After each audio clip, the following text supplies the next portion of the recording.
Hello दोस्तों, स्वागत है आपका अपने चैनल पर। आज हम करेंगे लेसन फिफ्थ की समरी, जिसमें से आपको 4 क्वेश्चंस का मैं यहाँ पे एक ही आंसर दूंगी। उस आंसर को आप इन चारों क्वेश्चंस के आने पर इनमें तुरंत जो है अटेम्प्ट कर पाएंगे। बहुत ही आसान क्वेश्चन और बहुत ही आसान आपके आंसर्स मैं यहाँ आपके लिए बना रही हूँ। दोस्तों चलिए हम देखते हैं लेसन 5 जो है आपका, the world is too much with us, यानी हमारे साथ संसार टू मच कैसे हो जाता है। इस क्वेश्चन में मैं आपको criticize, disillusionment, nature by the man and इसमें फोर्थ पॉइंट है पैगनेज्म, यानी कि इसमें आप साधुत्व का भी रूप देखेंगे कि किस तरह से वो साधु बनना चाहता है। तो इस पोएम का कवि आपका विलियम वर्ड्सवर्थ है, जिन्होंने बहुत ही प्यारी और बहुत ही संदेश परक कविता जो है, यानी कि बहुत ही इंस्पिरेशनल पोएम लिखी है। उसी के बारे में हम आज डिस्कशन करने जा रहे हैं। तो आप मेरे साथ बने रहिए, वीडियो को एंड तक देखिएगा। वीडियो अगर आपको पसंद आती है तो लाइक और शेयर जरूर कीजिएगा।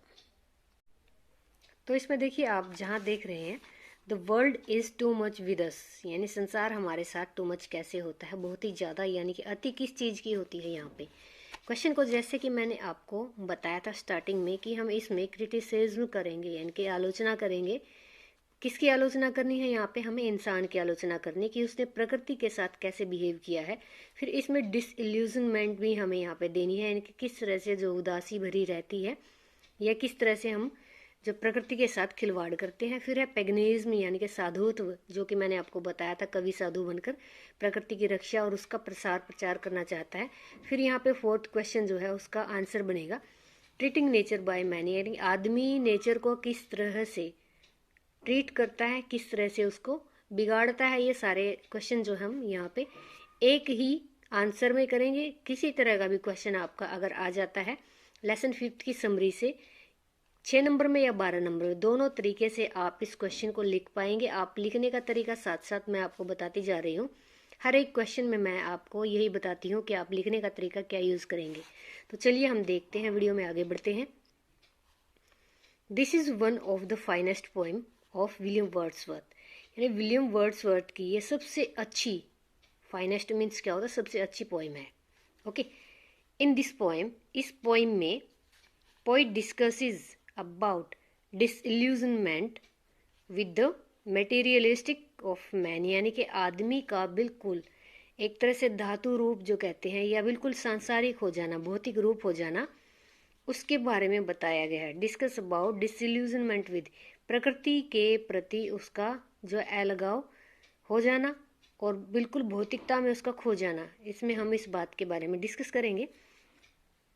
He finds the man that man has become materialistic, बिल्कुल आदमी क्या हो गया है, यहाँ पे क्या बन गया है, बिल्कुल भौतिकता उसमें आ गई, यानी कि भौतिकवादी बन गया है।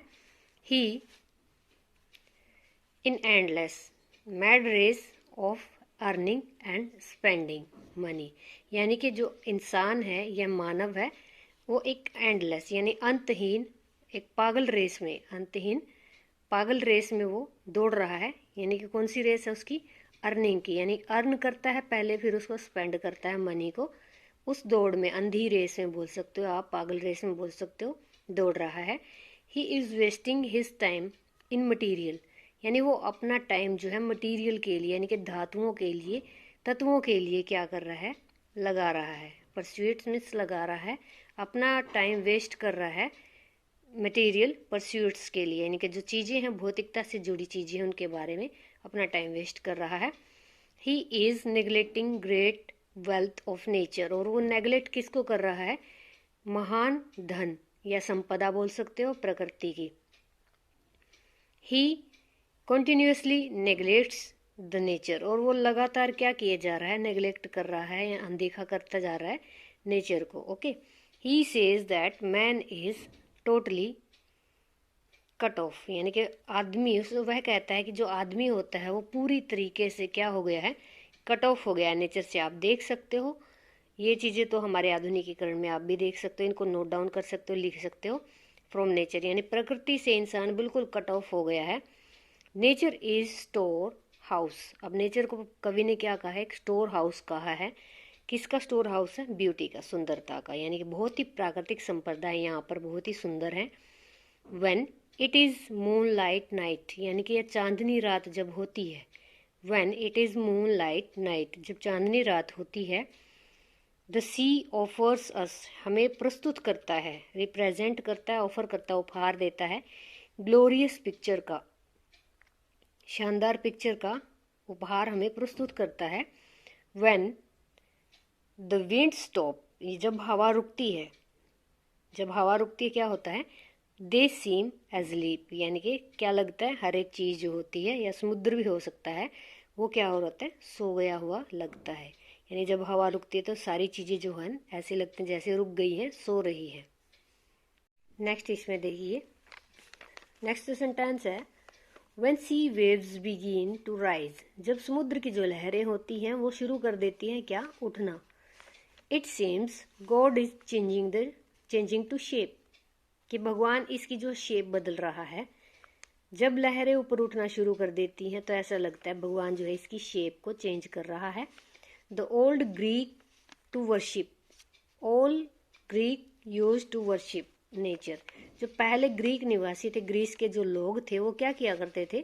वर्शिप करते थे, पूजा करते थे, किसकी करते थे? नेचर की।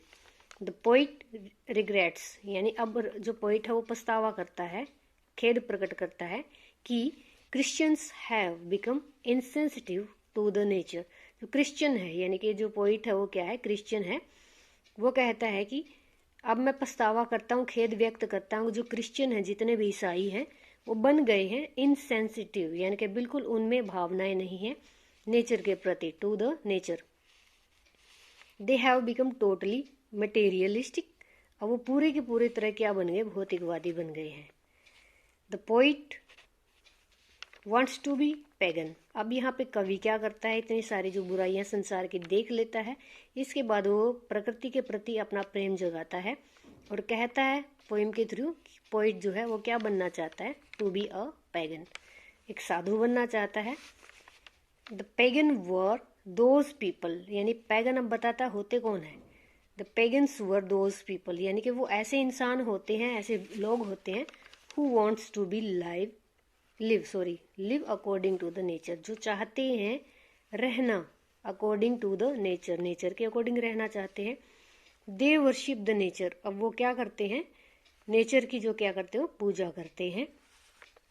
Then poet stand on the shore of the sea, अब इसके बाद क्या है? पोइट जो है खड़ा होता है शोर यानी किनारे पर, किसके? समुद्र के किनारे पर वो जाकर खड़ा हो जाता है। He might also see the old sea, अब शायद वो कहता है कि ये शायद कौन होगा?